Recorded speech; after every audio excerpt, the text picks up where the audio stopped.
Hello students, welcome to my channel. तो आज मैं आप सभी को chapter number 9 some applications of trigonometry के एक्सरसाइज 9.1 की रिवीजन करवाने जा रही हूं। तो बेटा आपके पास इस एक्सरसाइज में टोटल 15 क्वेश्चंस हैं, ठीक है। तो मैं आपको इस वीडियो में 1 to 8 क्वेश्चंस की रिवीजन करवाऊंगी और बाकी जो 9 to 15 क्वेश्चंस हैं उनकी रिवीजन हम नेक्स्ट वीडियो में करेंगे, ठीक है। तो बस आपसे एक छोटी सी रिक्वेस्ट है कि आपने वीडियो को लास्ट तक जरूर देखना है ताकि आपको सभी क्वेश्चंस जो है वो अच्छे से समझ आ जाए, ठीक है। वैसे ये चैप्टर इजी है, बस आपका डायग्राम जो है वो सही बनना चाहिए। अगर आपका डायग्राम सही बनेगा ना तो आपके क्वेश्चंस जो है वो इजीली सॉल्व हो जाएंगे, ठीक है। तो चलिए फटाफट से रिवीजन करते हैं इस चैप्टर की, ठीक है। तो देखिए क्वेश्चन नंबर 1 में हमें दिया है a circus artist is climbing a 20 metre long rope which is tightly stretched and tied from the top of a vertical pole to the ground. Find the height of the pole if the angle made by the rope with the ground level is 30 degree. तो देखिए question number 1 में हमें बोला है कि एक circus artist है जो 20 मीटर लंबी रस्सी पर चढ़ रहा है, ठीक है। और हमें बोला है कि ये जो रस्सी है ना, ये जो रोप है, ये एक वर्टिकुलर पोल के टॉप से बंधी हुई है, ठीक है। हमें पोल की हाइट निकाल कर बतानी है और आगे बोला है कि ये जो रोप है ना, ये ग्राउंड लेवल से 30 डिग्री का एंगल बना रही है, ठीक है। तो चलिए डायग्राम समझिए, तब आपको क्वेश्चन जो है वो और अच्छे से क्लियर हो जाएगा। तो देखिए ये आपका ग्राउंड लेवल है। अब इस ग्राउंड लेवल से आपका यहाँ पर एक वर्टिकुलर पोल खड़ा है, ठीक है। ये पोल है आपका। अब इस पोल से जो है रस्सी बंधी हुई है, ठीक है। तो ये मान लीजिए आपकी ये रस्सी है 20 मीटर की। अब ये जो रस्सी है ना, ये ग्राउंड लेवल से 30 डिग्री का एंगल बना रही है, ठीक है। तो यहाँ पर ये 30 डिग्री एंगल आपने लिख लेना है, ठीक है। अब देखिए आपके पास ये राइट एंगल ट्राइंगल बन गया, तो ये आपका 90 डिग्री है, ठीक है। हमें क्या करना है, पोल की हाइट निकाल कर बतानी है और हमें गिवन क्या है, हमें इस रस्सी का दे रखा है लेंथ की कितनी है, 20 मीटर लंबी है, ठीक है। तो ये हमें गिवन है और हमें ये निकालना है, पोल की हाइट निकालनी है, ठीक है। तो सबसे पहले आपने डायग्राम में समझना क्या है कि आपका परपेंडिकुलर, हाइपोटेन्यूज और बेस, ठीक है। ये तीन चीजें समझनी है कि आपकी कौन सी साइड जो है वो परपेंडिकुलर, बेस और हाइपोटेन्यूज होगी। सबसे पहले तो ये समझना है आपके ने, ठीक है। तो देखिए एंगल आपका ये रहा 30 डिग्री, ठीक है। इस एंगल के सामने हमेशा आपका परपेंडिकुलर होगा, ठीक है। इस एंगल के सामने हमेशा आपका क्या होगा, परपेंडिकुलर होगा, ठीक है। और जिस साइड पर दोनों एंगल्स बनेंगे, देखिए ये साइड पर आपका 90 डिग्री एंगल बन रहा है और ये 30 डिग्री एंगल बन रहा है, तो ये आपका हमेशा क्या होगा, बेस होगा, ठीक है। जिस साइड पर दोनों एंगल बनेंगे वो हमारा बेस होगा और ये जो सबसे लंबी साइड होती है वो तो हमारी क्या होती है, हाइपोटेन्यूज होती है। तो आपने डायग्राम में इस तरीके से समझ लेना है कि आपकी कौन सी साइड परपेंडिकुलर है, बेस है, हाइपोटेन्यूज है। अब आपको सॉल्व करने में इजी रहेगा बहुत, ठीक है। ठीक, तो एंगल के सामने वाला हमेशा परपेंडिकुलर रहता है बेटा, ठीक है। तो चलिए अब देखिए हमें गिवन क्या है और निकालना क्या है, उस चीज को आपने ध्यान में रखना है बस, ठीक है। अब आपको गिवन क्या है, आपको लेंथ दे रखी है रोप की, कितनी दे रखी है, 20 मीटर, यानी कि AC आपको दे रखा है और आपको एंगल दिया है 30 डिग्री और आपको हाइट निकालनी है इस पोल की, AB निकालना है। तो ध्यान दीजिए, अब यहाँ पर हम यहाँ पर ट्रिग्नोमेट्री रेशियोज का यूज करते हैं और इसको सॉल्व करेंगे, ठीक है। तो देखिए आपके पास ये एंगल के सामने वाला परपेंडिकुलर, ठीक है, यानी कि आपको परपेंडिकुलर एक तरह से निकालना है और आपको ये हाइपोटेन्यूज दिया हुआ है, ठीक है, ये दे रखा है ना। तो देखिए आपका ट्रिग्नोमेट्री रेशियो में P और H किसका होता है रेशियो। तो देखिए मैंने यहाँ पर साइड में लिखा है, आपको मैंने ट्रिक बताई है। कौन सी ट्रिक है आपके पास, पीले बेटा पीले हर हर बोल के। तो P upon H sign theta का रेशियो होता है, B upon H cos theta का रेशियो होता है, P अपॉन B आपका टैन थीटा का रेशियो होता है, ठीक है। हमें तो गिवन है हाइपोटेन्यूज और परपेंडिकुलर निकालना है, तो परपेंडिकुलर अपॉन हाइपोटेन्यूज वाला हम फॉर्मूला यहाँ पर अप्लाई करेंगे, ठीक है। इस रेशियो को यूज करेंगे और इस रेशियो को यूज करके हम पोल की हाइट निकाल कर दिखाएंगे, ठीक है। तो लिखना है आपने इन राइट ट्राइंगल ABC। अब देखिए P अपॉन H किसका रेशियो होता है, साइन थीटा का। तो देखिए परपेंडिकुलर ये है आपका, यानी कि A से लेकर B, AB, और ये हाइपोटेन्यूज यानी कि AC, AB अपॉन AC यानी कि P अपॉन H, यही हुआ ना, AB अपॉन AC। ये किसका रेशियो है, साइन थीटा का। तो साइन थीटा, थीटा कितना दिया है, 30 डिग्री दिया है। तो इतना चीज आपको क्लियर हुआ, ठीक है, ये क्लियर हुआ। अब आपने फटाफट से वैल्यूज रखनी है। AB तो आपको निकालना है, AB की जगह AB ही रखिए, ठीक है। AC आपको दिया है 20, रख लीजिए। साइन 30 डिग्री की वैल्यू क्या होती है, आपको ट्रिग्नोमेट्री ट्रिग्नोमेट्री टेबल अच्छे से लर्न होना चाहिए बेटा, ठीक है। तो देखिए साइन 30 डिग्री की वैल्यू होती है हमारे पास 1/2, ठीक है। तो साइन 30 डिग्री की जगह आपने लिखना है 1/2। अब इसको सॉल्व करेंगे तो आपके पास ए बी कितना निकल कर आ जाएगा 10 मीटर, यानी कि पोल की हाइट आपके पास क्या आ गई 10 मीटर आ गई, ठीक है। तो ये क्वेश्चन अच्छे से क्लियर हो गया। चलिए अब क्वेश्चन नंबर 2 करते हैं। अब क्वेश्चन नंबर 2 में हमें दिया है a tree breaks due to storm and the broken part bend so that the top of the tree touches the ground making an angle 30 degree with it. The distance between the foot of the tree to the point where the top touches the ground is 8 metre. Find the height of the tree. तो देखिए इस question में हमें बोला है कि एक tree है जो आंधी आने की वजह से ना टूट जाता है, ठीक है। तो डायग्राम से समझिए तब आपको और अच्छे से क्लियर होगा। तो देखिए आपका ये पूरा ट्री है, ठीक है, ये पूरा ट्री है बेटा, ठीक है। जब आंधी आई तो ये जो ट्री है ना यहाँ से टूट जाता है, यहाँ से टूट के ये बेंड हो जाता है, ठीक है, ऐसे बेंड हो जाएगा। बेंड जब हो जाएगा तो ये जो ट्री का टॉप वाला हिस्सा है ना ये ग्राउंड को टच करेगा। ग्राउंड को जब टच करेगा तो ये 30 डिग्री का एंगल बनाएगा, ठीक है, 30 डिग्री का एंगल बनाएगा। तो यहां तक आपको क्लियर हुआ। आगे बोला है कि हमें डिस्टेंस दे रखा है। डिस्टेंस किसका दिया हुआ है foot of the tree, tree का फुट ये है, और जो ट्री का टॉप जो ग्राउंड को टच कर रहा है यहां से लेकर यहां तक का आपको डिस्टेंस कितना दे रखा है 8 मीटर, ठीक है। इतना क्लियर हुआ। अब हमें क्या करना है ट्री का हाइट निकाल कर बताना है। तो देखिए ध्यान से समझिए आपकी ट्री की हाइट क्या होगी। ट्री की हाइट आपकी क्या होगी, ये जो टूटा वाला हिस्सा है ट्री का ये ऐसे बेंड हो गया ना, ऐसे बेंड हो गया। अभी देखिए ये आपका पहला हिस्सा है ट्री का और ये दूसरा हिस्सा ऐसे टूट गया, यानी कि A B plus A C, A B plus A C अगर आप निकाल लोगे तो ये आपकी क्या है ट्री की हाइट ही तो है, ठीक है। तो अब ये कैसे निकालेंगे ध्यान से समझिए। यहां पर देखिए आपका ये राइट एंगल ट्राइंगल बन रहा है, ठीक है, राइट एंगल ट्राइंगल बन रहा है। तो हम यहाँ पर ट्रिग्नोमेट्री रेशियोज का यूज करेंगे। तो देखिए सबसे पहले आपने ना डायग्राम में परपेंडिकुलर, हाइपोटेन्यूज और बेस इन तीनों साइड्स की नेमिंग कर देनी है। तो मैंने आपको बताया एंगल के सामने वाला हमेशा परपेंडिकुलर रहता है और जिस साइड पर आपकी दोनों एंगल्स बनेंगे वो आपका बेस होता है, और ये वाली साइड क्या हो जाएगी आपके सबसे लंबी वाली साइड हाइपोटेन्यूज हो जाएगी, ठीक है। अब आपको देखिए निकालना क्या है, ए बी निकालना है और ए सी निकालना है। और आपको देखिए ये बी सी दिया हुआ है। अब ये बी सी क्या है आपका बेस है। सबसे पहले मैं ए बी निकालने का सोचती हूँ। तो देखिए आपको ये बेस दिया है और परपेंडिकुलर एक तरह से निकालना है, ठीक है। तो अब देखिए रेशियो आपने ध्यान रखनी है। तो मैंने आपको ट्रिक बताई है रेशियो लर्न करने की, पीले बेटा पीले हर हर बोल के। तो P upon H sine theta का ratio, B upon H cos theta का ratio, P upon B tan theta का रेशियो है। तो मुझे दिया क्या है बेस दिया है, निकालना क्या है परपेंडिकुलर निकालना है। तो देखिए पी और बी किसका रेशियो है, परपेंडिकुलर और बेस किसकी रेशियो में आता है, टैन थीटा की रेशियो में आता है। तो यहाँ पर टैन थीटा का रेशियो अप्लाई होगा, ठीक है। तो देखिए हम लिखेंगे in triangle A B C A B upon B C, यानी कि perpendicular upon base A B upon B C is equal to tan theta. Theta क्या है आपके पास 30 डिग्री, ठीक है। बस इतना आपने अच्छे से समझ लेना है, इतना समझ लिया ना। अब यहाँ पर वैल्यूज पुट करनी है फटाफट से। अब देखिए ए बी तो आपको निकालना है, बी सी आपको कितना दिया है 8 दिया है। टैन 30 डिग्री की वैल्यू क्या होती है, आपको ट्रिग्नोमेट्री टेबल अच्छे से लर्न होना चाहिए। तो टैन 30 डिग्री की वैल्यू होती है 1/√3, ठीक है। तो यहाँ पर लिख लीजिए 1/√3। अब ए बी सॉल्व करोगे तो ए बी का वैल्यू आपके पास आ जाएगा 8/√3। ए बी का वैल्यू आ गया आपके पास, ठीक है। अब हमें क्या निकालना है, ए सी निकालना है। ए सी कैसे निकालेंगे, फिर से हम क्या करेंगे राइट एंगल ट्राइंगल लेंगे, यही वाली ए बी सी।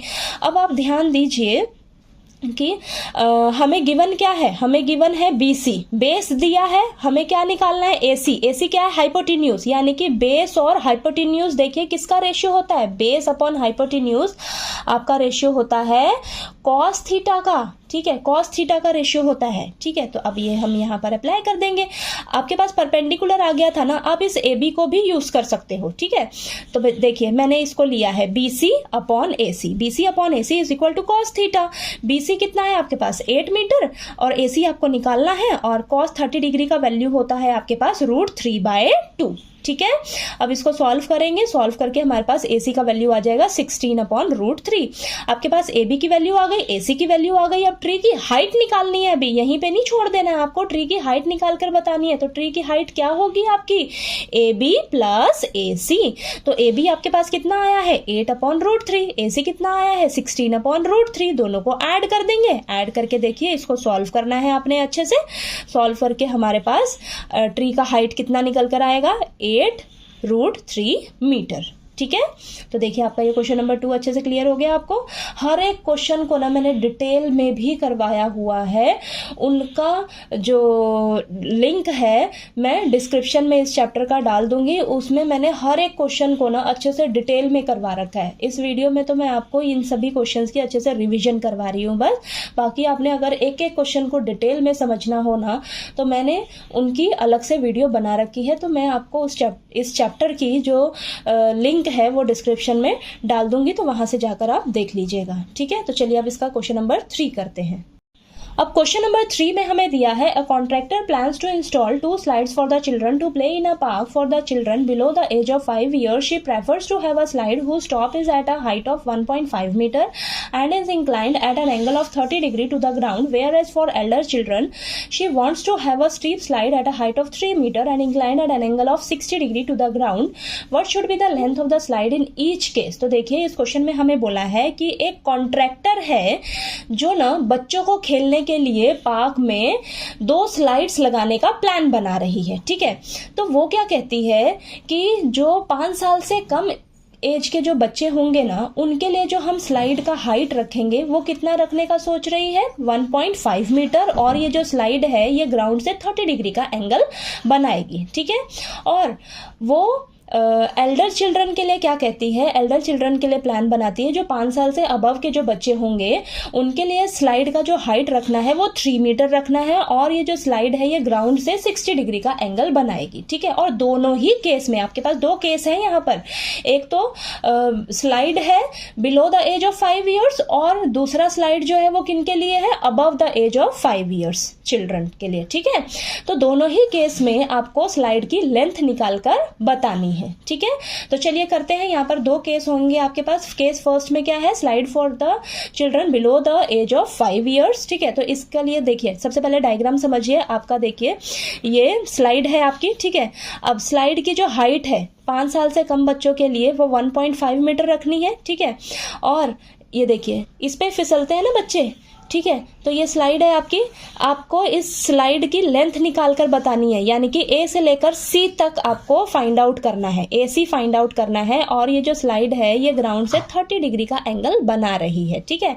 तो ये देखिए ये 30 डिग्री और ये आपको दे रखा है। सबसे पहले आपने डायग्राम बनाने के बाद इनकी नेमिंग कर देनी है कि आपका परपेंडिकुलर, बेस और हाइपोटेन्यूज कौन है, ठीक है। तो एंगल के सामने वाला परपेंडिकुलर, और ये आपका राइट एंगल ट्राइंगल है ना, तो देखिए इस साइड पर आपकी दोनों एंगल्स बन रहे हैं, तो ये आपका बेस और ये आपकी हाइपोटेन्यूज हो जाएगी। तो देखिए यहाँ पर आपको दिया क्या है, परपेंडिकुलर दिया है, हाइपोटेन्यूज निकालना है। तो देखिए यहाँ पर आपका परपेंडिकुलर और हाइपोटेन्यूज किसका रेशियो होता है, परपेंडिकुलर अपॉन हाइपोटेन्यूज आपका साइन थीटा का रेशियो होता है, ठीक है। साइन थीटा का रेशियो होता है ना, तो हम यहाँ पर क्या करेंगे, अब देखिए इन राइट ट्राइंगल ABC, यानी कि देखिए परपेंडिकुलर अपॉन हाइपोटेन्यूज यानी कि AB अपॉन AC किसका रेशियो है, ये साइन थीटा का, थीटा कितना है 30 डिग्री, ठीक है। तो ये आपके पास आ जाएगा AB upon AC is equal to sine 30 degree. अब आपने यहां तक अगर आपने अच्छे से कर दिया ना तो फिर अब यहाँ पर आपने वैल्यूज ही रखनी है। AB का वैल्यू कितना दिया है 1.5, AC आपको निकालना है। साइन 30 डिग्री की वैल्यू क्या होती है, आपको ट्रिग्नोमेट्री टेबल तो आपको टिप्स पे रहना चाहिए बेटा, ठीक है। साइन 30 डिग्री की वैल्यू होती है 1/2। अब आपने वैल्यूज रखी तो यहाँ पर सॉल्व करने पर आपके पास देखिए AC निकल कर आ गया 3 मीटर, ठीक है। AC आ गया 3 मीटर, यानी कि फर्स्ट केस में आपकी जो स्लाइड की लेंथ है वो कितनी है, 3 मीटर है, ठीक है। चलिए अब सेकंड केस करते हैं इसका। अब सेकंड केस में जो स्लाइड है वो 5 साल से अबव बच्चों के लिए है, ठीक है। तो उस स्लाइड की हाइट कितनी है, 3 मीटर है। हमें स्लाइड की लेंथ निकाल कर बतानी है, और ये जो स्लाइड है ये ग्राउंड से 60 डिग्री का एंगल बना रही है, ठीक है। तो हमें गिवन क्या है, यहाँ पर ये हाइट दे रखी है 3 मीटर और ये एंगल दे रखा है, ठीक है। तो देखिए यहाँ पर सबसे पहले आपने नेमिंग कर देनी है कि आपका परपेंडिकुलर, बेस और हाइपोटेन्यूज कौन है। एंगल के सामने वाला परपेंडिकुलर, दोनों एंगल जिस साइड पे बनेंगे वो आपकी बेस और ये आपकी हाइपोटेन्यूज हो जाएगी, ठीक है। आपको परपेंडिकुलर दे रखा है, हाइपोटेन्यूज निकालना है, तो ये किसका रेशियो होता है, साइन थीटा का रेशियो होता है, ठीक है। तो देखिए ये हो जाएगा आपके पास PQ upon PR is equal to, ये साइन थीटा का रेशियो होता है, थीटा कितना दिया है 60 डिग्री, तो साइन 60 डिग्री, ठीक है। इतना क्लियर हुआ। अब आपको यहाँ पर वैल्यूज रखनी है, बस PQ कितना दे रखा है 3 और PQ upon PR sine 60 degree का वैल्यू होता है आपके पास √3/2, 2, ठीक है। वैल्यूज रखा, अब इसको सॉल्व करिएगा। तो सॉल्व करने पर देखिए आपके पास PR कितना निकल कर आ गया, 2√3 मीटर, ठीक है। तो इस केस में आपकी जो स्लाइड की लेंथ निकली है वो कितनी निकली है, 2√3 मीटर, ठीक है। तो दोनों ही केस आपको समझ आ गए, ठीक है। तो चलिए इसका हम क्वेश्चन नंबर 4 करते हैं। अब क्वेश्चन नंबर 4 में है हमारे पास, the angle of elevation of the top of a tower from a point on the ground which is 30 metre away from the foot of the tower is 30 degree, find the height of the tower. तो इस question में हमें बोला है कि tower की बात की गई है, ठीक है। तो देखिए आपने ये टावर एक खड़ा कर लिया, ठीक है, ये आपका टावर है। अब हमें ना एंगल ऑफ एलिवेशन दे रखा है ग्राउंड से, ठीक है। आपने ना ग्राउंड पे एक पॉइंट लेना है, बोला है कि ग्राउंड पे एक पॉइंट लीजिए, ये आपका ग्राउंड लेवल है, ठीक है। ग्राउंड पे एक पॉइंट लीजिए। अब इस पॉइंट से आपको एंगल ऑफ एलिवेशन दे रखा है टॉप ऑफ द टावर तक का, ठीक है। ये टावर का टॉप है, ठीक है, टावर का टॉप है। तो आपको एंगल ऑफ एलिवेशन कितना दे रखा है, 30 डिग्री का एंगल ऑफ एलिवेशन दे रखा है, ठीक है। और एंगल ऑफ एलिवेशन हमेशा याद रखना हॉरिजॉन्टल लाइन से अबव बनता है, ऊपर बनता है। एंगल ऑफ एलिवेशन यानी कि कोई बच्चा है वो नीचे खड़ा होके किसी ऑब्जेक्ट को देख रहा है, ऊपर कोई ऑब्जेक्ट है, मान लीजिए पतंग है, काइट है, तो उसको अपनी आईज को ऊपर करना पड़ रहा है ना बेटा, ऊपर करना पड़ रहा है आईज को। तो यानी कि अगर आपको आंखों को ऊपर करना पड़ेगा तो वहां पर आपका एंगल ऑफ एलिवेशन बनता है। अगर आप ऊपर से खड़े होकर नीचे किसी ऑब्जेक्ट को देखते हो, ठीक है, नीचे किसी ऑब्जेक्ट को देखते हो, तब आपका एंगल ऑफ डिप्रेशन बनता है, ठीक है, ठीक है। तो एंगल ऑफ एलिवेशन और डिप्रेशन अगर आपको अच्छे से समझना हो तो मैंने इंट्रोडक्शन वाली वीडियो में करवा रखा है, वहां से जाकर आप देख लीजिएगा, ठीक है। तो यहां पर बोला है कि आपका जो एंगल ऑफ एलिवेशन है ना, वो ग्राउंड पे एक पॉइंट है, वहां से लेकर टावर के टॉप तक का आपको एंगल ऑफ एलिवेशन दे रखा है 30 डिग्री का, ठीक है। तो ये टावर है, टावर का टॉप ये है और ग्राउंड पे आपने ये पॉइंट लिया, ठीक है। अब इस पॉइंट से आपको 30 डिग्री का एंगल ऑफ एलिवेशन दिया था, ठीक है। तो ये 30 डिग्री हो जाएगा। और हमें क्या बोला है कि इस पॉइंट से लेकर foot of the tower, tower का फुट ये है, यहां से लेकर यहां तक का हमें डिस्टेंस दे रखा है 30 मीटर, ठीक है, 30 मीटर दे रखा है। तो आपको एक बार क्वेश्चन को समझ के यहाँ पर डायग्राम में अच्छे से इसको लिख लेना है, ठीक है, तब आपका क्वेश्चन जो है वो इजिली सॉल्व हो जाएगा। तो देखिए हमें इस टावर की हाइट निकाल कर बतानी है, ठीक है, इस टावर की हाइट निकाल कर बतानी है। अब यहाँ पर देखिए आपको क्या क्या दिया हुआ है, ये आपका राइट एंगल ट्रायंगल बन रहा है, ठीक है, राइट एंगल ट्रायंगल बन रहा है। अब इस एंगल के सामने हमेशा क्या रहता है, परपेंडिकुलर रहता है, और जिस साइड पर दोनों एंगल बनते हैं वो हमारा बेस होता है, और ये आपकी हाइपोटेन्यूज हो जाएगी, ठीक है। अब आपको निकालना क्या है, गिवन क्या है, देखिए निकालना है आपको परपेंडिकुलर, गिवन क्या है आपको बेस। अब देखिए परपेंडिकुलर और बेस किसका रेशियो होता है, परपेंडिकुलर अपॉन बेस आपका tan थीटा का रेशियो होता है, ठीक है। तो यहाँ पर हम tan थीटा वाला रेशियो यूज करेंगे, ठीक है। तो देखिए हम लिखेंगे in triangle ABC P upon B यानी कि AB अपॉन BC किसका रेशियो है, tan थीटा का, tan थीटा कितना दे रखा है, 30 डिग्री, tan 30 डिग्री। तो बस आपने इतना क्लियर हुआ आपको। अब यहाँ पर आपने वैल्यूज रख देनी है, AB आपको निकालना है, BC आपको 30 मीटर दे रखा है, tan 30 डिग्री की वैल्यू होती है 1/√3। सभी का वैल्यूज रखा और इसको सॉल्व करना है आपने अच्छे से। तो देखिए AB का वैल्यू आपके पास कितना निकल कर आ गया, 10√3 मीटर। तो आपके पास टावर की हाइट निकल कर आ गई 10√3 मीटर, ठीक है। तो चलिए आपको क्वेश्चन नंबर 4 अच्छे से क्लियर हो गया होगा। नेक्स्ट क्वेश्चन नंबर 5 करते हैं। अब क्वेश्चन नंबर 5 में हमें दिया है a kite is flying at a height of 60 metre above the ground, the string attached to the kite is temporarily tied to a point on the ground, the inclination of the string with the ground is 60 degree, find the length of the string assuming that there is no slack in the string.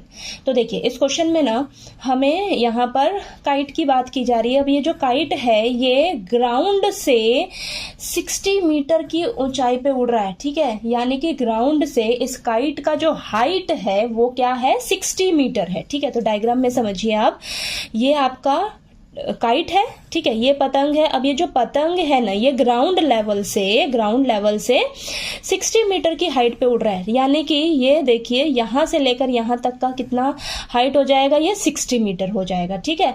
अब ये जो string है ये attach की गई है कहां पर, ग्राउंड पर एक पॉइंट लीजिए, मान लीजिए यहां पर पॉइंट लीजिए। अब ये जो काइट है ये यहां से अटैच की गई है, ठीक है, ठीक, यहां से। अब ये जो स्ट्रिंग है ना ये ग्राउंड से 60 डिग्री का एंगल जो है वो बना रही है, ठीक है। ये इंक्लिनेशन एंगल ये देखिए 60 डिग्री का एंगल बना रही है ग्राउंड से, ठीक है, ठीक। स्ट्रिंग यानी कि ये जो डोरी है, डोरी से बांधा है ना आपने पतंग को, तो ये ग्राउंड लेवल से 60 डिग्री का एंगल बना रही है। ठीक है, हमें क्या करना है, इस स्ट्रिंग की लेंथ निकाल कर बतानी है। ठीक है, लंबाई निकालनी है इसकी, और आपने एज्यूम कर लेना है कि ये जो आपकी स्ट्रिंग है ना, इसमें कोई स्लैक नहीं है, कोई भी ढीलापन नहीं है। मान लीजिए ये बिल्कुल स्ट्रेट है आपकी, ठीक है, ढीलापन नहीं है, तो हमें इसकी लेंथ निकाल कर बतानी है स्ट्रिंग की। ठीक है, तो अगर आपने डायग्राम अच्छे से बना लिया ना, तो आपका क्वेश्चन जो है वो बहुत ईजी हो जाएगा। ठीक है, तो देखिए आपने ये डायग्राम बनाया, नेमिंग कर दी ABC। अब आप देखिए यहाँ पर हमें ये 60 डिग्री का एंगल दे रखा है। क्या क्या दिया है, सबसे पहले आपने वो लिख लेना है। 60 डिग्री का एंगल दिया, एंगल के सामने वाला हमेशा परपेंडिकुलर होता है, जिस साइड पर दोनों एंगल बनते हैं वो बेस होता है, और ये क्या हो जाएगी आपकी हाइपोटेन्यूज। ठीक है, अब आप देखिए आपको परपेंडिकुलर दिया है और आपको ये निकालना है ना बेटा, स्ट्रिंग की हाइट लेंथ निकालनी है, सॉरी स्ट्रिंग की लेंथ निकालनी है। तो ये क्या है, एक तरह से हाइपोटेन्यूज है। तो परपेंडिकुलर दिया है, हाइपोटेन्यूज निकालना है, तो परपेंडिकुलर अपॉन हाइपोटेन्यूज किसका रेशियो होता है, साइन थीटा का रेशियो होता है। तो इसी को हम यहाँ पर यूज करेंगे। ठीक है, तो परपेंडिकुलर अपॉन हाइपोटेन्यूज यानी कि AB upon AC is equal to sine 60 degree. ठीक है, अब आपने क्या करना है, जो जो आपको दिया हुआ है, AB का वैल्यू दिया है 60 मीटर, ठीक है, अपॉन AC आपको निकालना है। साइन 60 डिग्री की वैल्यू कितनी होती है, √3/2। ठीक है, सभी का वैल्यूज रखा आपने। अब रखने के बाद इसको आपने अच्छे से सॉल्व कर लेना है। तो देखिए सॉल्व करने पर आपके पास AC कितना निकल कर आ जाएगा, 40√3 मीटर। ठीक है, तो ये आपकी स्ट्रिंग की लेंथ निकल कर आ गई। ठीक है, तो चलिए आपको क्वेश्चन नंबर 5 अच्छे से क्लियर हो गया। नेक्स्ट क्वेश्चन नंबर 6 करते हैं। अब क्वेश्चन नंबर 6 में हमें दिया है, a 1.5 metre tall boy is standing at some distance from a 30 metre tall building. The angle of elevation from his eyes to the top of the building increases from 30 degree to 60 degree as he walks towards the building. Find the distance he walk towards the building. तो देखिए इस question में हमें बोला है कि एक building है जिसका हमें हाइट दे रखा है 30 मीटर। ठीक है, अब इस बिल्डिंग से ना कुछ ही डिस्टेंस पर एक बॉय खड़ा है जिसका हमें हाइट दे रखा है 1.5 मीटर। ठीक है, इतना क्लियर हुआ। अब देखिए बोला है कि जो एंगल ऑफ एलिवेशन है ना बॉय की आईज से बिल्डिंग के टॉप तक का, ठीक है, ये इंक्रीज हो जाता है 30 डिग्री से 60 डिग्री तक जब ये बच्चा बिल्डिंग की तरफ वॉक करना शुरू करता है। ठीक है, ये लाइन समझ में आई आपको। देखिए हमें एंगल ऑफ एलिवेशन दे रखा है बॉय की आईज से। अब ये बॉय है, उसके पैर यहां पर होंगे, उसकी आंखें यहां पर होंगी, उसकी आंखों से एंगल ऑफ एलिवेशन दे रखा है, बिल्डिंग का टॉप ये होगा ना बेटा। ठीक है, तो उसकी आंखों से बिल्डिंग के टॉप तक का एंगल ऑफ एलिवेशन दे रखा है, यहां से वो देख रहा है यहां पे। ठीक है, तो देखो एंगल ऑफ एलिवेशन जो है आपका देखिए 30 डिग्री से 60 डिग्री इंक्रीज हो जाता है। तो 30 डिग्री यहां पर, ठीक है, फिर वो बिल्डिंग की तरफ, बिल्डिंग यहां पर है आपकी, तो बिल्डिंग की तरफ जब वो वॉक करेगा, मान लीजिए वो यहां से बॉय जो है यहां पर पहुंचा। ठीक है, यहां पहले खड़ा था, जब उसने वॉक करना शुरू किया तो ये चलकर यहां पहुंच गया। ठीक है, यहां पहुंच गया, फिर उसकी आंखें यहां पर होंगी। ठीक है, तो यहां पर होंगी ना, तो ये देखिए यहां से फिर से वो देखेगा बिल्डिंग के टॉप को, तो यहां से एंगल ऑफ एलिवेशन देखिए क्या हो जाएगा, 60 डिग्री, 30 डिग्री से 60 डिग्री हो जाएगा। ठीक है, अब हमें देखिए क्या निकालना है, डिस्टेंस निकालना है जितना उसने वॉक किया, हमें ये डिस्टेंस फाइंड आउट करके बताना है। ठीक है, पहले बॉय यहां था, फिर वो उसने थोड़ा वॉक करके यहां पहुंचा, तो हमें ये वाला डिस्टेंस निकालकर बताना है। ठीक है, क्वेश्चन समझ में आया आपको कि क्या क्वेश्चन में बोला है। ठीक है, तो चलिए सॉल्व करते हैं। हमें ना ये पार्ट निकालना है, D से E तक का हमें डिस्टेंस निकालकर बताना है। ठीक है, ठीक, तो चलिए करते हैं। देखिए अब कैसे करेंगे, हमें तो देखिए ये वाला ट्रायंगल वाला हिस्सा चाहिए रहेगा। ठीक है, क्योंकि ये हमारा राइट एंगल ट्रायंगल बन रहा है, इसमें हम ट्रिग्नोमेट्री रेशियोज अप्लाई कर सकते हैं। ठीक है, अब कैसे करेंगे ध्यान से समझिएगा। अब हमें ए से, देखिए मैंने यहाँ पर नेमिंग कर दी है सभी की, ABCDEFG। ठीक है, अब आपको देखिए ए से बी तक क्या दे रखी है, बिल्डिंग की हाइट दे रखी है 30 मीटर। ठीक है, अब हमें क्या ये पार्ट चाहिए रहेगा ना। ठीक है, ट्रायंगल के लिए ये वाला हिस्सा चाहिए होगा। अब ए से जी क्या होगा हमारा, देखिए ये जो है इतना, ये आपका 1.5 मीटर है, तो ये भी तो आपका 1.5 मीटर होगा ना बेटा, सेम होगा।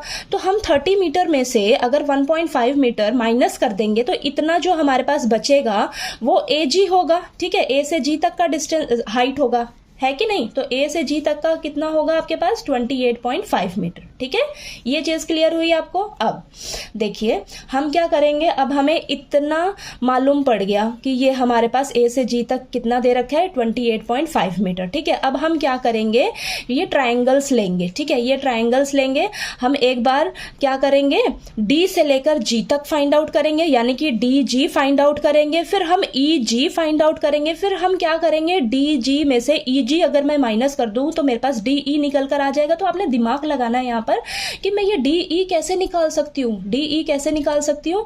अगर मैं इस पूरे डी जी में से ई जी को माइनस कर दूं तो मेरे पास डी ई निकल कर आ जाएगा। तो देखिए डी जी कैसे निकालेंगे, डी से लेकर जी तक ये कैसे निकालेंगे, हम ये पूरी ट्रायंगल लेंगे। ठीक है, तो लीजिए इन right triangle A G D, ये पूरी ये बड़ी वाली ट्रायंगल लेंगे।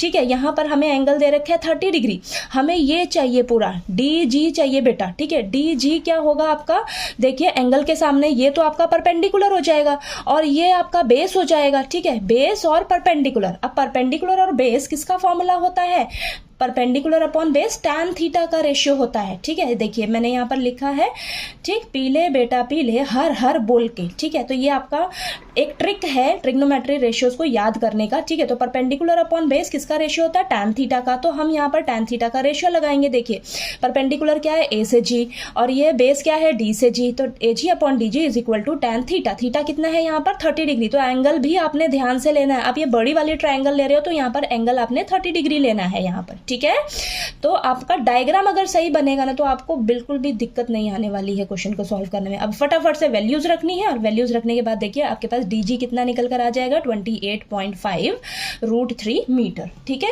इतना क्लियर हो गया आपके पास, ये पूरा डीजी साइड निकल कर आ गया। ओके, अब हम क्या निकालेंगे, हमें अब ई जी निकालना है। तो हम अब क्या करेंगे, ये छोटी वाली ट्रायंगल लेंगे ए जी ई। ठीक है, अब हम देखिए ये छोटी वाली ट्रायंगल लेंगे in right triangle A G E triangle लेंगे। फिर से हमें देखिए ये परपेंडिकुलर दिया है और हमें ये बेस, ये हमारा बेस कहलाएगा, तो ये हमें बेस निकालना है। ठीक है, तो क्या हो जाएगा, फिर से वही टैन थीटा वाला ही ratio A G upon E G. देखिए A G upon E G is equal to tan theta. अब यहाँ पर थीटा क्या होगा आपका 60 डिग्री। ठीक है, ठीक है, 60 डिग्री ये आ गया। तो अब देखिए ए जी कितना दे रखा है 28.5 मीटर, ई जी आपको निकालना है। अब इसको सॉल्व करोगे क्रॉस मल्टीप्लाई करके, यहाँ पर देखिए रैशनलाइज भी कर देना है अपने √3 से। तो देखिए आपके पास ई जी का वैल्यू निकल कर क्या आ जाएगा 9.5√3 मीटर। ठीक है, ये आ गया आपके पास। अब आपको देखिए आपने निकालना क्या था, आपका मेन मकसद क्या है निकालने का, डी से लेकर ई तक का, इसका हमें वैल्यू निकालना है क्योंकि यही वाला डिस्टेंस उसने कवर किया है वॉक करके। ठीक है, तो अब ये कैसे निकालेंगे, हमारे पास डी से लेकर जी तक का डिस्टेंस निकल कर आ गया 28.5√3 मीटर, माइनस कर देंगे हम ई से जी तक के डिस्टेंस को 9.5√3 मीटर को। तो हमारे पास क्या निकल कर आ जाएगा 19√3 मीटर आ जाएगा डी से लेकर ई तक का डिस्टेंस। ठीक है, तो देखिए डी से लेकर ई तक का डिस्टेंस डी ई कितना आ गया 19√3 मीटर। तो यही वाला डिस्टेंस उसने वॉक किया था। ठीक है, तो डी ई चाहे सी एफ कह लीजिए, एक ही बात है। ठीक है, तो देखिए आपको ये क्वेश्चन अच्छे से क्लियर हो गया। आपको लगेगा कि ये मुश्किल है क्वेश्चन, लेकिन ये बहुत ईजी है। बस आपका डायग्राम अच्छे से बनना चाहिए और आपको क्वेश्चन जो है वो क्लियर होना चाहिए और यहाँ पर आपने एंगल ध्यान से लिखने हैं। ठीक है, चलिए अब क्वेश्चन नंबर 7 करते हैं। अब क्वेश्चन नंबर 7 में हमें दिया है from a point on the ground the angle of elevation of the bottom and the top of a transmission tower fixed at the top of a 20 metre high building are 45 degree and 60 degree respectively, find the height of the tower. तो देखिए आपने इस question को बहुत ही ध्यान से पढ़ना है सबसे पहले। ठीक है, यहाँ पर आपको बोला है कि एक बिल्डिंग है जिसका हाइट हमें दे रखा है 20 मीटर। तो देखिए ये आपकी बिल्डिंग है।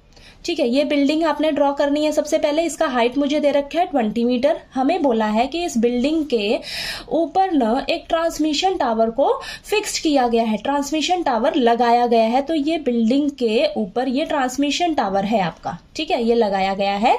अब हमें बोला है कि आपने न एक ग्राउंड पे पॉइंट लेना है। ठीक है, एक ग्राउंड पे आपने, मान लीजिए मैंने यहाँ पॉइंट लिया, ये आपका ग्राउंड है ना, तो यहाँ पर मैंने ये पॉइंट लिया है। अब इस पॉइंट से हमें एंगल ऑफ एलिवेशन एलिवेशन दे रखा है, एंगल ऑफ एलिवेशन दे रखा है, ध्यान से देखिए यहाँ पर हमें बोला है ट्रांसमिशन टावर के बॉटम और टॉप तक का हमें एंगल ऑफ एलिवेशन दे रखा है 45 डिग्री एंड 60 डिग्री, यानी कि इस पॉइंट से टावर के बॉटम तक का एंगल ऑफ एलिवेशन दे रखा है 45 डिग्री और इस पॉइंट से टावर के टॉप तक का एंगल ऑफ एलिवेशन दे रखा है 60 डिग्री। तो यहां पर आपने कंफ्यूज बिल्कुल नहीं होना है, ठीक है। बॉटम तक का हमें एंगल ऑफ एलिवेशन दे रखा है 45 डिग्री और ट्रांसमिशन टावर के टॉप तक का एंगल ऑफ एलिवेशन दे रखा है 60 डिग्री इस पॉइंट से बेटा, ठीक है। हमें क्या करना है, इस टावर की हाइट निकाल कर बतानी है, ठीक है। तो देखिए मैंने यहाँ पर नेमिंग कर दी है, सबसे पहले A B C D। अब देखिए अब यहाँ पर हमें क्या निकालना है, A से B तक का हमें हाइट निकाल कर बताना है, ठीक है। यहाँ पर आपने एंगल ध्यान से लिखना है, ठीक है। देखिए इस पॉइंट से इतना, ये बॉटम है, ये टॉप है, ठीक है। यहाँ से यहाँ बॉटम तक का 45 डिग्री है, इसी पॉइंट से इस टावर के टॉप तक का हमें एंगल ऑफ एलिवेशन दे रखा है 60 डिग्री। तो ये डायग्राम आपका बिल्कुल सही बनना चाहिए, ठीक है। अब आप क्वेश्चन बहुत इजीली सॉल्व कर लोगे। देखिए अब आपको थोड़ा सा दिमाग लगाइए कि आपको ये ए बी निकालना है। ए बी कैसे निकाल पाओगे, अगर मैं ए सी में से पूरे ए सी में से इस बी सी को माइनस कर दूं तो मेरे पास ये ए बी आ जाएगा, ए बी मिल जाएगा ना मुझे। तो देखिए करते हैं, सबसे पहले हम इस छोटी वाली ट्रायंगल को लेंगे, ठीक है। छोटी वाली ट्रायंगल को लेंगे, हमें यहाँ पर ये दिया हुआ है, हमें ये निकालना होगा डीसी इसलिए भी निकालना होगा सबसे पहले, क्यों, क्योंकि जब मैं बड़ी वाली ट्रायंगल लूंगी तो मुझे ये एसी तो मालूम ही नहीं है, और इसके लिए मुझे एक साइड तो पता रहनी चाहिए ना एसी निकालने के लिए। तो सबसे पहले हम छोटी वाली ट्रायंगल लेके डीसी निकालेंगे, ठीक है। डीसी मुझे मालूम पड़ जाएगा तो मैं यहाँ से बड़ी ट्रायंगल लेके सबसे फिर एसी निकालूंगी, ठीक है। तो सबसे पहले आपने लेना है इन राइट ट्रायंगल BCD। अब देखिए BCD में आपको एंगल के सामने वाला परपेंडिकुलर होता है और आपको ये निकालना है, बेस निकालना है, ठीक है। तो परपेंडिकुलर और बेस किसका रेशियो होता है, perpendicular upon base tan theta का रेशियो होता है, ठीक है। तो हम यहाँ पर tan थीटा वाला रेशियो वाला फॉर्मूला लगाएंगे, परपेंडिकुलर अपॉन बेस यानी कि BC upon DC is equal to tan theta. Theta कितना है यहाँ पर 45 डिग्री। तो एंगल आपने ध्यान से लिखना है। अब BC कितना दे रखा है 20, DC आपको निकालना है, DC कितना आ जाएगा 20 मीटर आ जाएगा, ठीक है। अब आपने क्या करना है, बड़ी वाली ट्रायंगल को लेना है, ठीक है। बड़ी वाली ट्रायंगल लेनी है, देखिए इन राइट ट्रायंगल ACD, ठीक है। अब यहाँ पर देखिए आपको AC निकालना है ना आपका, ये देखिए AC निकालना है और आपको अपने अभी DC निकाला है। तो AC क्या है आपकी, एंगल के सामने वाली परपेंडिकुलर अपॉन बेस, फिर से वही formula, perpendicular upon base is equal to tan theta. अब यहाँ पर थीटा क्या होगा आपका 60 डिग्री, बड़ी वाली के लिए आपका थीटा क्या है यहाँ पर 60 डिग्री है बेटा, ठीक है। तो AC upon DC is equal to tan 60 degree, tan 60 degree का वैल्यू होता है √3। AC आपको निकालना है, DC कितना है 20 है, ठीक है। तो देखिए यहाँ पर आपके पास ये AC निकल कर आ जाएगा, AC कितना आ जाएगा 20√3, ठीक है 20√3। अब हमें क्या निकालना है, AB निकालना है। तो AB कैसे निकलेगा, इस AC में से हम BC को माइनस कर देते हैं, ठीक है। तो देखिए AB कैसे निकलेगा, AC में से मैं BC को माइनस कर देती हूँ। AC कितना है 20√3, माइनस कर देंगे इस BC कितना है 20, ठीक है। 20√3 में से 20 को माइनस कर दीजिए तो आपके पास ये आ जाएगा, ठीक है। मैंने देखिए यहाँ पर AC को इस तरीके से भी लिख दिया है।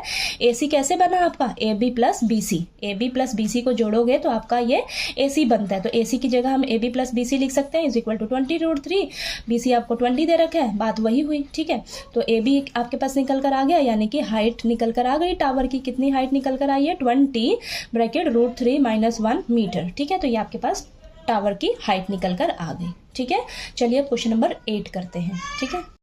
अब क्वेश्चन नंबर 8 में हमें दिया है a statue 1.6 metre tall stands on the top of pedestal from a point on the ground the angle of elevation of the top of the statue is 60 degree and from the same point the angle of elevation of the top of the pedestal is 45 degree, find the height of the pedestal. तो देखिए इस question number 8 में हमें बोला है कि ना एक पेडेस्टल है, पेडेस्टल यानी कि बेस जिसके ऊपर स्टैचू या मूर्ति रखी जाती है, ठीक है। तो उस पेडेस्टल के ऊपर ना एक स्टैचू रखा है उस स्टैचू का हाइट हमें दे रखा है 1.6 मीटर। ठीक है, तो देखिए फिगर से समझिए, ये आपका पेडेस्टल है। ठीक है, पेडेस्टल है, बेस है, यानी कि इस बेस के ऊपर आपका स्टैचू रखा गया है। ठीक है, अब इस स्टैचू का हाइट हमें दे रखा है कि ये 1.6 मीटर टॉल है स्टैचू। ठीक है, अब हमें आगे बोला है कि आपने ना एक ग्राउंड पे पॉइंट लेना है। तो देखिए मैंने यहाँ पर पॉइंट ले लिया है। अब बोला है कि इस पॉइंट से ना एंगल ऑफ एलिवेशन बनता है स्टैचू के टॉप तक का 60 डिग्री। इस पॉइंट से स्टैचू आपका ये है ना बेटा, ठीक है, ध्यान देना है आपने, आपका स्टैचू ये है तो स्टैचू का टॉप ये होगा। तो इस पॉइंट से स्टैचू के टॉप तक का एंगल ऑफ एलिवेशन हमें दे रखा है 60 डिग्री। ठीक है, इतना क्लियर हुआ। अब आगे बोला है कि फ्रॉम द सेम पॉइंट, इसी सेम पॉइंट से हमें फिर से एंगल ऑफ एलिवेशन दिया है of the top of the pedestal. Pedestal कौन है, ये देखिए ये पेडेस्टल है, ये पेडेस्टल का टॉप है। तो इसी सेम पॉइंट से पेडेस्टल के टॉप तक का हमें एंगल ऑफ एलिवेशन दे रखा है 45 डिग्री। ठीक है, तो देखिए आपका फिगर सही बनना चाहिए। ठीक है, फिगर क्लियर हुआ आपको कि कैसे मैंने बनाया है। ठीक है, नेमिंग कर देनी है ABCD। ठीक है, हमें इस पेडेस्टल की हाइट निकाल कर बतानी है, यानी कि हमें BC फाइंड आउट करना है। अब ये कैसे करेंगे, तो ध्यान से देखिए। अब हम क्या करेंगे, हम सबसे पहले छोटी वाली ट्रायंगल लेंगे। ठीक है, छोटी वाली ट्रायंगल लेंगे और हम ना इन दोनों साइड्स पे काम करेंगे। ठीक है, इन दोनों साइड्स पे काम करेंगे क्योंकि ये हमें चाहिए और ये तो दोनों में कॉमन है। ठीक है, तो देखिए अब ये छोटी वाली जब आप ट्रायंगल लोगे, ट्रायंगल ABC, ठीक है, ना ही आपको ये गिवन है ना ही ये गिवन है। ठीक है, तो देखिए ट्रायंगल ABC जब आप लोगे, हम इन दोनों साइड्स को यूज करेंगे। तो ये देखिए एंगल के सामने वाली साइड होती है परपेंडिकुलर और ये वाली साइड होती है आपकी बेस। ठीक है, दोनों एंगल जिस साइड पर बने, राइट एंगल ट्रायंगल और ये एंगल, तो वो साइड होती है आपकी बेस। तो ये परपेंडिकुलर, ये बेस, परपेंडिकुलर अपॉन बेस किसका फॉर्मूला होता है, tan थीटा का। ठीक है, तो देखिए हम सबसे पहले छोटी वाली ट्रायंगल लेंगे ABC, तो इसमें देखिए BC अपॉन AB हो जाएगा, यानी कि परपेंडिकुलर अपॉन बेस किसके इक्वल हो जाएगा, tan थीटा। थीटा क्या है इस छोटी वाली ट्रायंगल में, 45 डिग्री। ठीक है, इतना क्लियर हुआ। अब BC अपॉन AB, ना ही BC का वैल्यू पता है ना ही AB का वैल्यू पता है, और tan 45 डिग्री का वैल्यू क्या होता है, 1। ठीक है, तो यहाँ पे देखिए क्रॉस मल्टीप्लाई करोगे तो आपके पास क्या आ जाएगा, BC is equal to AB। ठीक है, तो ये आपकी फर्स्ट इक्वेशन हो गई, क्योंकि आगे ना इसका यूज होने वाला है। ठीक है, तो देखिए इतना क्लियर हुआ आपको। अब हम क्या करेंगे, हमारा मेन मकसद तो क्या है, BC निकालने का। ठीक है, अब हम ये बड़ी वाली ट्रायंगल लेंगे, बड़ी वाली ट्रायंगल लेंगे ABD। ठीक है, ABD लेंगे, फिर से हम ये वाली पूरी साइड लेंगे अब। ठीक है, ये वाली साइड को यूज करेंगे और इस साइड को लेंगे। ठीक है, ये साइड तो दोनों में कॉमन है ना। ठीक है, तो ये आपकी पूरी क्या कहलाएगी, B से लेकर D तक परपेंडिकुलर और ये AB बेस। ठीक है, तो परपेंडिकुलर अपॉन बेस, फिर से वही tan थीटा का रेशियो यूज होगा, यानी कि BD upon AB is equal to tan theta. अब बड़ी वाली ट्रायंगल में एंगल कितना है, 60 डिग्री है, तो tan 60 डिग्री। अब देखिए अब BD जो है, BD upon AB, tan 60 degree का वैल्यू क्या होता है आपके पास, √3। ठीक है, √3। अब ध्यान से देखिए, अब ये जो B से लेकर D तक है, ये दो पार्ट्स में ब्रेक हो सकता है ना, BC प्लस CD। ठीक है, BD की जगह हम BC प्लस CD लिख सकते हैं, हाँ लिख सकते हैं। ठीक है, और इस AB की जगह मैं फर्स्ट इक्वेशन से क्या BC नहीं लिख सकती हूँ, हाँ लिख सकती हूँ। तो देखिए यहाँ पर समझिए, ये देखिए मैंने क्या किया है, इस BD की जगह देखिए ये आया था ना आपके पास लास्ट में, BD की जगह मैंने लिखा है BC प्लस CD और AB की जगह मैंने लिखा है BC। फर्स्ट इक्वेशन में हमारे पास क्या है, BC AB के इक्वल है। ठीक है, तो AB की जगह हम BC लिख सकते हैं। ठीक है, इतना क्लियर हुआ, यहाँ तक समझ आया। ठीक है, अब यहाँ से देखिए आपके पास ये आ गया है। अब हमें निकालना क्या है, ये हमें ये BC चाहिए था। ठीक है, और CD देखिए आपको गिवन है, CD की जगह हम CD का वैल्यू रख देंगे, BC को आप कंटिन्यू रखिए ऐसे, क्योंकि हमें तो उसका वैल्यू निकालना है ना। ठीक है, और ये √3 इधर चलेगा, अब इसको आपने बस सॉल्व करना है। तो BC डिवाइड में इस साइड जाकर मल्टीप्लाई में हो जाएगा, तो इस तरीके से हो जाएगा देखिए। ठीक है, अब BC वालों टर्म्स को एक तरफ ले जाइए, अब यहाँ पर 1.6 बचेगा। अब देखिए इसको सॉल्व करिए, BC कॉमन लोगे, दोनों के पास है ना, तो अंडर क्या बचेगा, √3 - 1। ठीक है, तो BC को यहीं रखिए, √3 - 1 नीचे आ जाएगा, तो BC का यहाँ पर किसके इक्वल आ जाएगा 1.6 अपॉन √3 - 1। ठीक है, अब इसको हम क्या करेंगे, रैशनलाइज किया है मैंने, देखिए यहाँ पर रैशनलाइज करेंगे तो √3 - 1 है, तो रैशनलाइज करेंगे तो बीच वाला साइन जो है चेंज हो जाता है, ऊपर नीचे उसी से हम मल्टीप्लाई करते हैं। ठीक है, तो ये मैंने रैशनलाइज किया, आपने ध्यान से इसे रैशनलाइज करना है। जब आप रैशनलाइज करोगे तो देखिए आपके पास सॉल्व करने पर BC का वैल्यू निकल कर क्या आएगा, 0.8 ब्रैकेट √3 + 1 मीटर। ठीक है, ये आपके पास BC निकल कर आ जाएगा। और ये BC क्या है, पेडेस्टल की हाइट है बेटा। ठीक है, पेडेस्टल की हाइट है। ठीक है, तो ये हमारे पास पेडेस्टल की हाइट निकल कर आ गई। तो देख लीजिए ये आपने कैसे सॉल्व करना है। ठीक है, हर एक क्वेश्चन का मैंने डिटेल वीडियो भी करवा रखा है, अगर आपने वो देखना है तो वो आप वो भी देख सकते हो। ठीक है, तो चलिए अब हम यहाँ मैंने इस वीडियो में आपको क्वेश्चन नंबर 1 से लेकर क्वेश्चन नंबर 8 तक सभी क्वेश्चंस की अच्छे से रिवीजन करा दी है। ठीक है, कहीं भी किसी भी क्वेश्चन में आपको किसी भी टाइप का डाउट आए तो प्लीज़ आप मेरे से पूछिएगा, और आगे हम नेक्स्ट वीडियो में क्वेश्चन नंबर 9 से लेकर 15 तक की रिवीजन करेंगे। ठीक है, तो चलिए अगर आपको मेरा पढ़ाया हुआ अच्छा लगे तो प्लीज़ मेरी वीडियो को लाइक कीजिए, शेयर कीजिए और ज़्यादा से ज़्यादा सब्सक्राइब कीजिएगा मेरे चैनल को। Thank you so much.